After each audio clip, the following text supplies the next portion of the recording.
اپنا لے کے آئے اس کے لیے؟ دیکھیے ٹپیکل یہ امریکن ٹپیکل میتھڈ ہے. اس سے پہلے اگر آپ کو یاد ہو بے نظیر جب پہلی دفعہ پرائم منسٹر بنی تھی اور کہی تھی نیوکلیئر میٹرز پہ انہوں نے اسی طرح سے ہینڈل کیا تھا کہ انہوں نے ایون بام کے ڈیزائن وغیرہ بنا کر رکھے ہوئے تھے یہ شو کرنے کے لیے کہ جناب چیزیں آپ کے کنٹرول میں نہیں ہیں, somebody else is running the show. تو میں سمجھتا ہوں کہ یہاں بھی کسی حد تک یہی سچویشن ہوگی کہ یوسف رضا گیلانی صاحب جو ہیں وہ فارن افیئرس میں ایک طرح سے ناوس ہیں اور کوئی ایکسپیرینسڈ ہینڈز جو ہیں وہ ایسے نہیں ہیں وہاں جو کہ ان کو اس طرح سے اسسٹ کر رہے ہوں. لیکن یہ ٹپیکل امریکن اسٹریٹجی ہے کہ آپ پریشرائز کریں, پھر آپ اپنی ٹرمز ڈکٹیٹ کریں, پھر آپ بتائیں. جی بالکل. لیکن میرے خیال میں یہاں پر ضرورت ہے کہ میں جو ساری کنسٹرینٹس ہیں ان کو مد نظر رکھتے ہوئے بھی میں کہوں گا کہ جو آپ کے نیشنل انٹرسٹ ہیں وہ ان کو مد نظر رکھنا اس لیے ضروری ہے کہ آپ کو اس کے نتائج بعد میں بھگتنا پڑیں گے. کانسیکوینسز جو ہیں وہ تو پاکستان سفر کرے گا. مثلاً اگر آپ لیٹس سے میں ایک بہت یعنی بالکل ایک امریکن نقطہ نظر سے مثلاً لیٹس سے کہ امریکنز یہ کہتے ہیں کہ جی ہم وہاں سے ملٹری پریشر ڈالتے ہیں, آپ یہاں سے ملٹری پریشر ڈالیں, جو امریکنز چاہتے ہیں, اور forget about political agreements et cetera et cetera. ہوگا یہ کہ وہ جو سوئسائڈ بامبنگ کی ویو ہے وہ پورے ملک میں پھیل جائے گی. جی تو وہ سارے کے سارے بات کرتے ہیں. لیکن ڈاکٹر صاحب ونس اگین چلتے ہیں واشنگٹن ڈی سی, اور ہمارے ساتھ اس وقت موجود ہیں ریناؤنڈ اینالسٹ جناب ڈاکٹر زاہد بخاری صاحب. ڈاکٹر صاحب السلام علیکم. جی وعلیکم السلام. ڈاکٹر صاحب امید ہے کہ آپ کی طبیعت ٹھیک ہوگی. لانگ ٹائم نو سی, آپ کے ساتھ بڑے عرصے کے بعد بات ہو رہی ہے. آپ امید ہے کہ ٹھیک ٹھاک ہوں گے. مجھے یہ بتائیے گا کہ آج پرائم منسٹر صاحب کی میٹنگ ہونے جا رہی ہے صدر بش کے ساتھ, اور میرے ساتھ اس اسٹوڈیوز میں ڈاکٹر طاہر امین صاحب بھی موجود ہیں انالیسس کے لیے, اور مجھے یہ بھی امید ہے کہ آپ ان کو سلام بھی دینا چاہیں گے. لیکن مجھے بتائیے گا کہ آپ کیا سوچ رہے ہیں آج کی میٹنگ کے حوالے سے, کیا آؤٹ کم آپ فورسی کر رہے ہیں؟ ابھی پہلے تو آپ کو بھی بہت سلام, اور طاہر امین صاحب کو بھی بہت زیادہ. بات یہ ہے کہ مطلب میٹنگ تو ہو رہی ہے لیکن ممکن ہے اس کے لیے تیاری بھی ہوئی ہوگی, لیکن بظاہر جو ایک پرسپشن جو بنا ہے اس وقت تک وہ تو کوئی بہت اچھا نہیں ہے. کہ پہلی بات تو یہ ہے کہ ایک سوال یہ پاکستان پہ ویسے بھی اس وقت بہت زیادہ ایک نشانہ ہے یہاں پہ تھنک ٹینکس کا, میڈیا کا بھی, اور جو بھی گورنمنٹ کے بھی ڈپارٹمنٹ کی طرف سے جو خبریں آتی ہیں, ڈیمانڈس بھی زیادہ بڑھ رہی ہیں, جیسے ابھی کونڈولیزا رائس نے آسٹریلیا نیوزی لینڈ میں کہا. دوسرا یہ ہے کہ خود وزیر اعظم صاحب یہاں موجود ہیں, لیکن کیا وہ اتنے بااختیار ہیں کہ ان سے واقعی بات ہو سکے فیصلہ کن, یا وہ بڑی کچھ فیصلہ کن پاکستان کی طرف سے بات کر سکے. اور تیسرا جو بھی پرسپشن ہوا آنے سے پہلے آئی ایس آئی کے چکر میں, نہیں ہو کیونکہ ملک کے وزیر اعظم یہاں ہیں, پاکستان کی اہمیت ہے, تو اس لحاظ سے بات چیت جو بھی ہوگی اس کی بھی بہرحال ایک اہمیت ہے, اور اسے کوئی نظر انداز نہیں کر سکتا. ٹھیک ہے. اور اس میں جو آج نیو یارک ٹائمز کا جو ایڈیٹوریل آیا ہے, اور جو میجر ایڈیٹوریل ان کا ہوتا ہے وہ ہے جس میں وہ کہہ رہے ہیں کہ یہ ٹف ٹاکس ہوں گی, اور اس میں جو میسج ہوگا وہ ٹف ہوگا یو ایس ایڈمنسٹریشن کی طرف سے. Do you agree with it?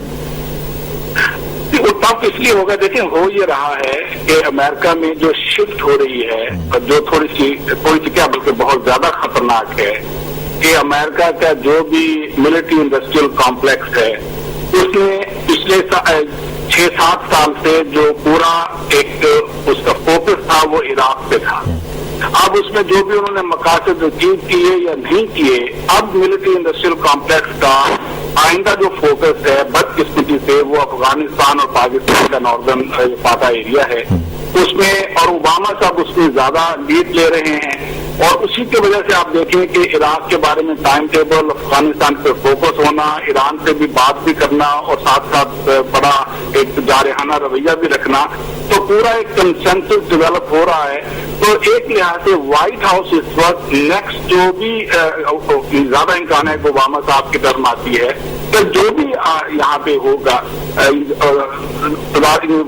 اپنا وائٹ ہاؤس میں, وہ فوکس اب تبدیل ہو گئے افغانستان اور اسی وجہ سے پاکستان پہ زیادہ ہے. اس لحاظ سے یہ یقیناً ٹف ہوں گی, کیونکہ وہ